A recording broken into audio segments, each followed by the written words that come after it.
Нашай студыі з'яўляецца Андрэй Ягораў, аналітык і чалец каардынацыйнай рады, дэлегат. Добрый день. Прывітанне. Спадуру Андрэй, чулі вы Франака, ягоную пазіцыю, так, ну, ягоную, скажем так, ацэнку тых падзей, якія ўчора адбываліся, што гэта гаворка толькі пра палітвязняў, так, пакуль што ў межах вот этих перамоваў паміж Вашынгтонам і Менскам, і што ніякай старонкі не будзе перагорнута з боку Захада датычна Лукашенка в плане там прызнання, хаця прэзідэнт Трамп як бы і назваў прэзідэнта Лукашенка так глыбока паважаным. Вось. Ну і што санкцыі Еўропа таксама працягне. Давай, можа, пачнем ад пачатку. Што для цябе было вось учора тое, што здарылася, якія наступствы для Беларусі і магчымасці? Ну, я думаю, что это дастаткова ясна было, што ў гэтым кірунку можа развівацца падзеі. Яшчэ там год таму, калі я казаў, што беларускі рэжым знаходзіцца ў такіх умовах, калі ён шукае любога іншага апірышча, акрамя Расіі, разумеючы, што калі сітуацыя з перамоўным працэсам па ўкраіне будзе разгортвацца далей, і гэта будзе набліжацца да мажлівасці хаця б прыпынення вайсковых дзеянняў, то для яго вельмі небяспечна заставацца адзін на адзін з Расіяй, і ён шукае любыя крыніцы іншай падтрымкі, іншага апірышча. І зараз вось у гэтай сітуацыі гэта дае нам шансы на перамовы з рэжымам адносна пэўных умовах, перш за ўсё, вызвалення палітычных зняволеных у абмен, так бы мовіць, на ягоную частковую легітымацыю. У мінулым годзе мяне не зразумелі з гэтым, але зараз разгортваецца вось літаральна тое, пра што я казаў. І зараз аказваецца, што і санкцыі можна некаторыя здымаць і абмяркоўваць гэтыя пытанні дзеля выхаду палітычных зняволеных, і у прынцыпе нічога страшнага, што там Трамп называе Лукашенко прэзідэнтам, то бок это вось как бы легітымнасць не такая свяшчэнная, как бы, і можна дзеля людзей паступіцца пэўнымі прынцыпамі. Як бы тут мне падаецца, што гэтая пазіцыя значна больш рацыянальная ў адносінах, калі мы кажам пра дэмакратычныя сілы, пра тое, што зараз казаў Франак, Вячорка. Ну, а пра Злучаныя Штаты трэба разумець, што пытанне для Беларусі для іх тут как бы другаснае. Яны не дзеля таго, каб вызваляць людзей, зараз размаўляюць з Лукашэнкам. Гэта адбываецца выключна таму, што Злучаныя Штаты зацікаўленыя ў перамоўным працэсе па ўкраіне, і яны шукаюць розныя падыходы да гэтай сітуацыі. Ну і ўрэшце рэшт рэгіянальны кантэкст пачынае граць трошки большую ролю, чым раней, таму што падаецца, што у сітуацыі двухбаковых узаемадачыненняў, там, перамоў Расіі, там, Украіны, гэта тупіковая сітуацыя. І таму як бы пачынаюць задзейнічаць пэўныя рэгіянальныя рэчы, пачынаюць казаць пра зноў-такі больш стабільны мір, а значыць новую канструкцыю бяспекі, якая б гарантавала как бы Украіне бяспеку. А гэта значыць перагляд усяго, і тут не абысціся без такіх фактараў, як Беларусь, ну і у тым ліку некаторых іншых, таму што Расію клапоціць не толькі сітуацыя з Украінай, але, напрыклад, інтэрвенцыя Захаду і ў іншыя зоны ранейшай адказнасці Расіі. Мы бачым мірны працэс пад эгідай зноў-такі Трампа паміж Арменіяй, Азербайджанам, Каўказ, да? І гэта не можа не турбаваць Пуціна. Яны разумеюць, што гэтая завязнутасць іх ва ўкраіну, яна аслабляе іхнія пазіцыі і ў рэгіёне. Я думаю, што ў гэтым кантэксце з'яўляецца Лукашенка, ну і ў яго персанальных стасунках ён цікавы для амерыканцаў, просто спытаць, а што Пуцін там хоча, да? Вот вы яго разумееце, бо ён размаўляе такой мовай, якой мы не разумеем, можа, вы нам патлумачыце. І Лукашенко, як дасведчаны палітык, тут можа даць пэўныя парады. Мне падаецца, што ён даволі паспяхова гандлюе вось гэтымі спецыяльнымі стасункамі з Расіяй. Ну, калі казаць пра вось ваше выказванне, ад якога вы пачалі, я гледачам толькі нагадаю, так год таму бадай, што Андрэй Ягораў такой заявай выступіў у каардынацыйнай радзе, што нам варта прызнаць легітымнасць Александра Лукашенка часткова в абмен на прыезд паслоў і вызвалення палітвязняў. Так што наступным крокам, я так разумею, Беларусь вернуцца паслы, і гэта супер важна, так, для прызнання нашай краіны як незалежнай. Гэта прынамсі мажліва. Ну, зараз гэты працэс, ён разгортваецца, ну, не не наўпрост как бы гэтым рэчышчы што масовы вяртаюцца вызваляюцца палітзняволеныя, але адбываецца частковае прызнанне наяўнасці Лукашенка дэ-факта. Трамп з імі размаўляе і разам з тым дэ-факта. І разам з тым дэ-факта незалежнай Беларусі, ну таму што апошні колькі год-два мы ўжо жывем з такімі проста думкамі, што там ад той Беларусі засталося. Што цікава, пра гэта кажуць таксама ва ўкраіне. Зараз, Андрэй, мы выпусцім проста кароткі каментар з-пад расы акіяна, так, вядомага палітычнага таксама аналітыка ва ўкраіне,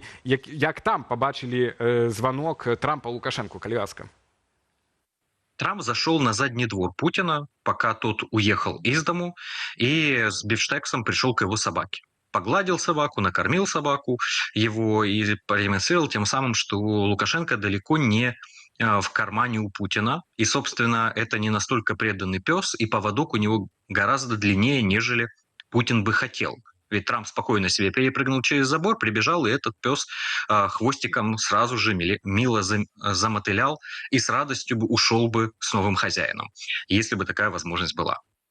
Ну, для нас это такі трошки аптымістычны погляд. Конечно, это, ну, так можа бачыцца как бы сітуацыю толькі чалавек звонку, які не вельмі разумее вот сістэму стасункаў паміж адносінаў паміж беларускім рэжымам, расійскім рэжымам, Беларусю і Расіяй, тому што Лукашенко, конечно, карыстаецца любой магчымасцю для манёўра, якая для яго вельмі вузкая. І толькі перамовы Трампа з Пуціным і дамоўленасці, напрыклад, пра вяртанне амбасадараў, там пацяпленне адносінаў са Злучанымі Штатамі просто разгарнули для яго іншую перспектыву. То есть Лукашенко адразу ж пачаў карыстацца гэтай мажлівасцю, бо раней яе не існавала. Але як толькі мінімальныя шансы на нейкія мажлівасці ўсталяваць асобныя стасункі з Амерыкай з'явіліся, ён пачаў іх карыстацца. Але ён не можа ісці далей, чым Расія.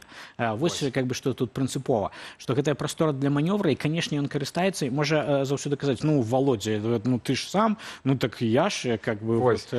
Але калі Володя не будзе гэтага рабіць, то і Александр таксама нікуды не пойдзе. Ну, у такім разе, калі мы прымаем, што вынікі на Алясцы, ну, такія прамежкава не найгоршыя, так, але як бы і прарыву не адбылося, скажем так, працэс працягваецца, то і з вызваленнем, але такіх відавочных вынікаў мы не маем, так, ну і па рэакцыям, што Пуціна нават не накармілі, так, дэлегацыю расійскую адправілі дадому, ну, не было нейкіх канкрэтных дамоўленасцей, якімі можна было бы пахваліцца ніводнаму з бакоў. Гэта значыць, што і Лукашенко, в прынцыпе, не мусіць ісці на далейшае збліжэнне у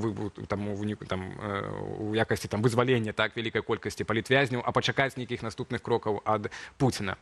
Ну, не зусім так, тому што зараз прастора адносінаў, ну, скажем, глыбіня адносінаў паміж Расіяй і Злучанымі Штатамі большая, чым паміж Злучанымі Штатамі і Беларусю. То бок там ёсць яшчэ куды ісці. Напрыклад, тыя самыя амбасадары. То есть усталяванне нармальных дыпламатычных стасункаў — гэта мажлівы крок, і ў гэтым кантэксце могуць быць, ну, нейкія вызваленні палітычных зняволеных. Магчыма, нават масавыя. Ну, канешне, тут яшчэ как бы і санкцыйны рэжым. І санкцыйны рэжым таксама Лукашенко ўжо можа пачаць абмяркоўваць з Трампам. З Трампам санкцыйны рэжым. А што з Еўропай? Зараз, уласна, Ігор Тышкевіч да нас падключаецца, неўзабаве мы прывітаем яго, там настрайваюцца пакуль тэхнічна. І вось абмяркуем два топікі, две тэмы такіх асноўных. Так, гэта вось дэмакратычныя сілы, ці штосьці для іх змяняецца в этом, так, ну і будучая архітэктура бяспекі ў Еўропы, так, і тут вот роля еўразвязу, ці па кані корм, так сказаць, дэмакратызаваць Беларусь. Найперш, спадару Андрэй, вашыя думкі пра дэмакратычныя сілы, штосьці змяняе вось для нас учорашні званок? Для нас, для сілаў. Ну, гэта не асабліва змяняе, я б сказаў, как бы сітуацыю для дэмакратычных сілаў, тому што яны знаходзяцца у глыбокай перыферыі гэтага працэсу. То бок Трамп не кансультуецца з офісам Святланы Ціханаўскай, тэлефанаваць яму там Александру Григоровичу ці не, так это не робіць яго. Гаспадар Франак кажа, што магчыма і патэлефануе. Магчыма, патэлефануе калісьці, але ён не патэлефануе для кансультацыяў, ці яму званіць званіць Александру Рыгоровичу, ці там ехаць Крысу Сміту чарговы раз у Беларусь. Не, такіх кансультацыяў не вядзецца, яны не будуць весціся. Зноў-такі для амерыканцаў гэтыя дэмакратычныя сілы, гэта, хутчэй, пэўны для іх актыў таксама, які можа быць у пэўнай сітуацыі скарыстаны. Яны не будуць проста адмаўляцца ад кааперацыі з дэмакратычнымі сіламі і грамадзянскай супольнасцю, таму што гэта хоць і не прымус нейкі Лукашэнка, але пэўны фактар таго, што мы ўсё ж такі можам, ведаеце, не толькі з вамі, але вось з альтэрнатыўнымі сіламі, яны не трэба надаваць зашмат, здаваць усе актывы адразу, якія ў іх ёсць, толькі дзеля таго, каб атрымаць нейкае распалажэнне Лукашэнкі. Яны і так проста з гэтых кантактаў яго маюць. Калі што, гэта можа быць фактар, які там можа быць часткова зайграны ў нейкім кантэксце перамоўнага працэсу, калі ён будзе тычыцца рэгіянальных стасункаў, адносінаў Беларусі, ролі Беларусі ў гэтай канфігурацыі. Тут проста дэмакратычныя сілы, дэмакратычная супольнасць у цэлым можа быць скарыстана як пэўная супрацьвага беларускаму рэжыму ці проста для паслаблення іхняй ролі і голасу ў гэтым працэсе. То рана хаваюць крытыкі дэмакратычных сілаў аб'яднаны пераходны кабінет і все іншыя структуры. Да нашай размовы далучаецца Ігор Тышкевич, аналітык беларускі з Украіны. Вечер добрый вам, спадару Ігор. Добрый вечер. Так, я бы вам хотел бы задать пытанне бо вы учора у сваіх стрімах, у ацэнках саміту казалі, што цяпер ЗША выходзіць з Еўропы, і пытанне дэмакратызацыі Беларусі, бяспекі ў рэгіёне кладуцца на плечы Еўразвязу. Маё пытанне да вас, ці пака не корм, так сказаць, ці дасць раду ў сённяшнім стане Еўразвяз і на што ён здольны, але спачатку, можа, у вас ёсць ремарка датычна таго, што казаў Андрэй пра перспектывы дэмакратычных сілаў у сённяшняй сітуацыі. Давайте так. Треба розділяти перспективи демократичних сил, офіс Світлани Тихановської, переходний кабінет і все інше. Коли ми говоримо про політику демократичні сили, да. Усё ж таки. Коли ми говоримо про політику Злучених Штатів Америки, на жаль, ці на щастя для когось, відбувається переход у інший формат супрацовництва, коли геополітичні інтереси ставляться вище за інтереси демократизації. І про гэта была цэлая нізка аналітычных артыкулаў, у тым ліку у блізкіх да рэспубліканцаў аналітычных цэнтрах, дзе прыводзіліся у прыклад супрацоўніцтва з Афганістанам, супрацоўніцтва з Іракам, супрацоўніцтва з аравійскімі монархіямі, якіх нельга назваць дэмакратамі, але дзеля геапалітычных нейкіх інтарэсаў, зрэшты, Іорданії. Дзеля геапалітычных інтарэсаў можа заплюшчыць вочы на правы чалавека на штосьці іншае і атрымаць свой бонус. Адпаведна, званок Трампа Лукашэнку – гэта спроба згуляць у гэтую гульню. Гэта не азначае, што паварот адбыўся, ён уже незваротны. Але гэта досыць трывожны званочак для тых, хто верыць у працяг працы альбо працяг супрацоўніцтва паводле каштоўнасцяў. У дадзеным выпадку са Злучанымі Штатамі Амерыкі гэта ўжо адыходзіць. І ў выпадку, калі дыялог будзе працягнуты і калі гэты дыялог будзе весціся навокал сферы ўплыву Кітаю, у першую чаргу, таму што Злучаных Штатаў Амерыкі турбуе ўсё ж такі перш-наперш КНР, а не Расія. А магчымасці пашырення манеўру для Лукашэнкі для таго, каб знізіць у тым ліку ўплыў ад Расіі і прыход амерыканскіх інтарэсаў, то беларускія арганізацыі беларускіх дэмакратычных сілаў в экзіле, я маю на ўвазе віленскія групы, варшаўскія групы, яны вымушаны будуць трансфармаваць сваю палітыку. Таму што, яшчэ раз, Злучаныя Штаты Амерыкі, асабліва пры Трампе, яны ідуць у рэчышча, на жаль, ці на шчасце, зноў-такі гледзячы для каго, рэальпалітык. Але гэта дадзенасць, і гэта і тое, што ёсць. І, адпаведна, плюс да ўсяго Трамп – гэта бізнесмен. Гэта азначае выгада тут і цяпер. Сыходзячы з гэтага, трэк выгада тут і цяпер і здзелка для Лукашэнкі, гэта, ў прынцыпе, зразумела. У выпадку здзелкі са Злучанымі Штатамі Амерыкі альбо працягу кансультацый, на жаль, але і Польшча, і Літоўская рэспубліка, яны змушаны будуць прыслухоўвацца да голасу Вашынгтона. Каб захаваць каштоўнасную, калі будзе жаданне захаваць каштоўнасную складавую палітыкі і падтрымкі, то групы ў Варшаве і Вільні яны змушаны будуць шукаць новых прыярытэтных партнераў.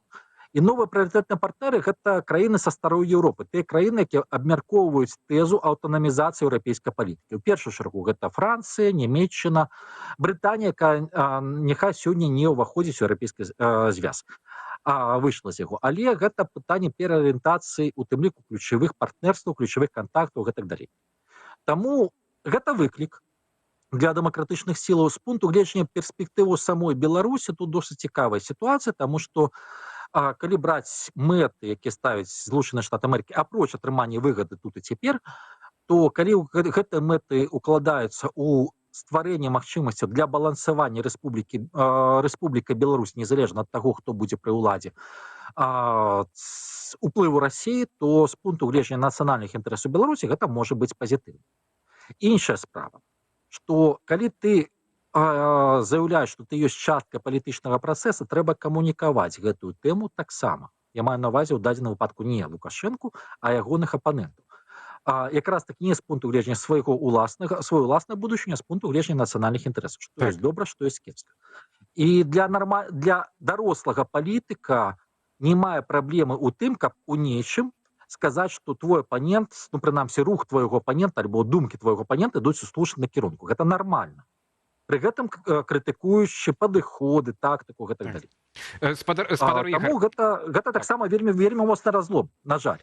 Так. І гэта пэўны крызіс камунікацыі, крызіс ідэяў, крызіс перабудовы ўнутранай арганізацыйнай. Гэта ёсць. Спадар Ігор, так, это зразумела. Я бы хацеў, бо ў нас часу мала, на жаль, я бы хацеў все-таки перайсці да ўжо тэмы вось будучай архітэктуры бяспекі ў Еўропе. Я дапускаю, што там малая тэма на дадзены момант, хоць і вельмі важная, таму што нічога не відаць, каб рабілася ў гэтым накірунку. Вот.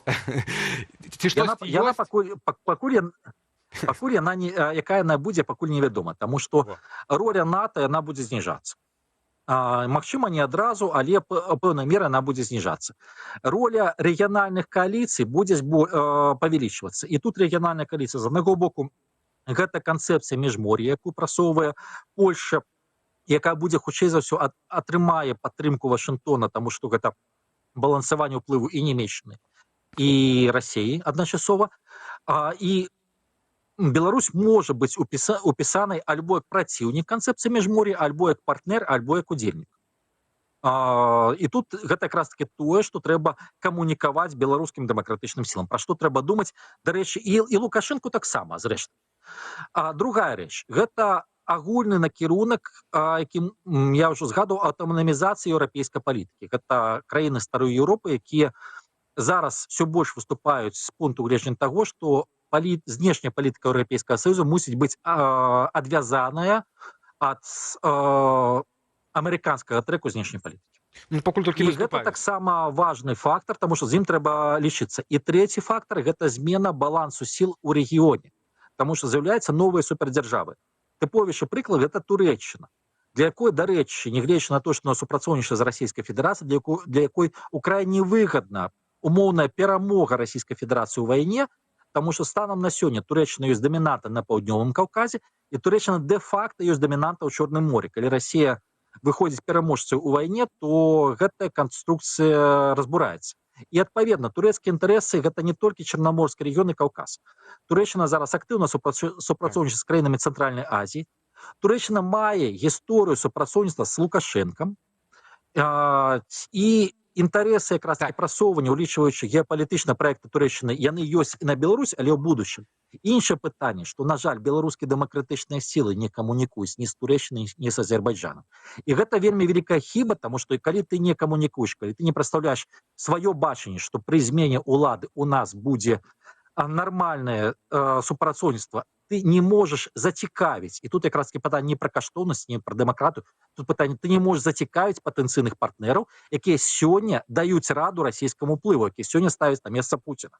І, на мою думку, гэта вельмі згубная палітыка. Спадар Ігор, дзякуй вялікі.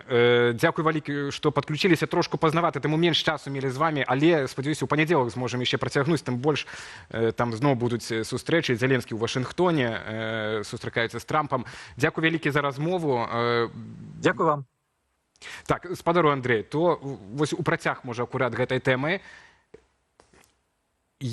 верыце ў такі расклад, што у нас сапраўды Беларусь это будзе такая тое, што як і цяпер, як даўняя ідэя, што мы павінны балансаваць паміж захадам і ўсходам. То бок мы цяпер в этой сурой канцэпцыі будучай еўрапейскай бяспекі канструкцыі мы знаходзімся ў этой, нам рыхтуецца такая роля балансавання паміж захадам і сходам. Вы ў гэта верыце?